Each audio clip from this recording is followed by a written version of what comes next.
প্রধানমন্ত্রীর সিদ্ধান্তে জরুরি চিকিৎসা সহায়তা সামগ্রী ইরানে পাঠানোর জন্য ঢাকায় ইরানি রাষ্ট্রদূতের কাছে হস্তান্তর করেছে বাংলাদেশ।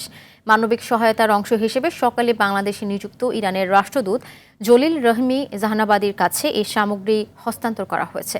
বাংলাদেশ রেড ক্রিসেন্ট সোসাইটির মহাসচিব ডক্টর কবির এম আশরাফ আলম ঢাকায় ইরানের রাষ্ট্রদূত জলিল রহমি জাহানাবাদীর কাছে জরুরি ওষুধ সামগ্রী হস্তান্তর করেন। ঢাকায় ইরানি দূতাবাসে আয়োজিত অনুষ্ঠানে বাংলাদেশ সরকারের পক্ষে পররাষ্ট্র মন্ত্রণালয়ের সচিব ডক্টর মোহাম্মদ নজরুল ইসলাম এবং পশ্চিম এশিয়া অনুবিভাগের মহাপরিচালক মোহাম্মদ হুমায়ুন কবিরের উপস্থিত ছিলেন।